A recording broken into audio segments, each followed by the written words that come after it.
So I know everybody wants me to trash this new Daytona Day ad Fox has put out. They want me to pick up my pack of Smithfield and smack 'em a good one. Tear the ad down to its molecular level and bash it with a Pizza Hut box into submission. But I can't. So at the risk of being like Luke Skywalker in The Last Jedi, subverting expectations and leaving my audience disappointed and depressed, Daytona Day wasn't that bad.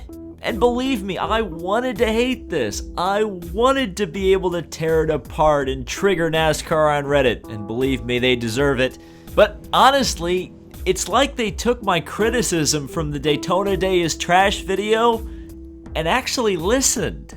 For example, rather than focusing on the Smithfield with whorish product placement like the 2017 Daytona Day ad did, this one focuses on the racing aspect of the Daytona 500, which was my major complaint with the last ad campaign. Also, bad cop drama guy, whoever he is nowhere to be found. These are positive changes. And before you try to embarrassingly claim that Daytona Day winning an Emmy somehow legitimizes the ad from last year, let's just take a look at the competition it was up against. Okay, here's the Outstanding Sports Promotional Announcement Emmy nominees. Of course, the Daytona Day ad for Fox and FS1, a classic, a monumental achievement of television broadcasting.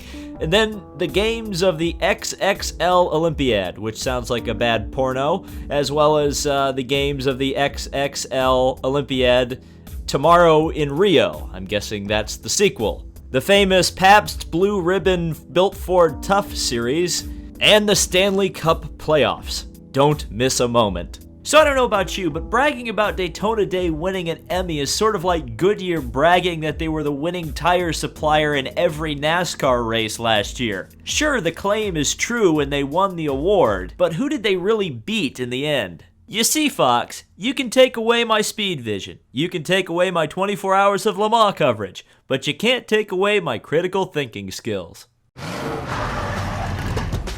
Why shouldn't there be a holiday to celebrate racing? Alright, so let's talk about this thing. The ad starts out with our protagonist in a nice-looking Chevy Chevelle. A good start. And his first line is immediately talking about racing. 2 points for Gryffindor. However, the choice of a Joey Logano shirt is somehow a step down from the Kyle Busch jammies in last year's ad. I mean, there's a day to celebrate groundhogs, and groundhogs are slow. I know a lot of you are probably expecting me to trash this joke, but you know what?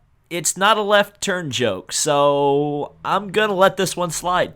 After 3 months Whoa, of peace and back that quiet, clip up. Looks like somebody found a good use for a COT after all. It's a peace and quiet, which nobody likes. This was my face the first time I saw a Daytona Day ad. It's the day we go fast again. No, that's the Rolex 24. Minor nitpick here, and it's not even limited to this Daytona Day ad, but NASCAR advertisements in general put way too much emphasis on the crashes. And I'm well aware that it's a very unkept secret that one of the biggest draws to the plate races in particular in NASCAR is the promise that there's gonna be the big one, the big spectacular crash. But frankly, as someone who's been to a race where a driver has died, it's a bit distasteful. After season ends, there's 3 days that matter. Thanksgiving, Christmas, and Daytona. And Indianapolis, and Monaco, and Le Mans, and Bathurst, and Sebring, and Petit Le Mans, and the Paris-Dakar Rally, the Pikes Peak Hill Climb, the Goodwood Festival of Speed, the 24 Hours of Nürburgring, the Italian Grand Prix, and so on.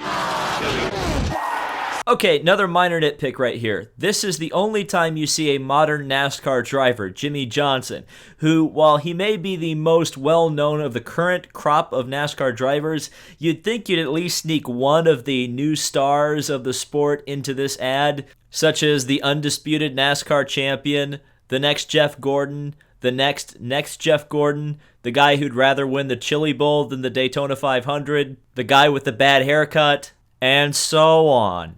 Sounds like a holiday to me. So overall, a pretty harmless ad. I would say the biggest critique you can levy at it is the fact that they don't say the name of the event, Daytona 500, once in the entire video. Aside from that, again, it's pretty harmless. It's a massive improvement over last year. Again, there was none of that incredible, weird, subliminal product play. Wait a second. What's that? Smithfield! I take back everything I said! It's trash! Thank you for watching the annual Daytona Day video. If you enjoyed this or want to yell at me in the comments, perhaps you want to check out the Cow, Cat, and Bandwagon Kid video.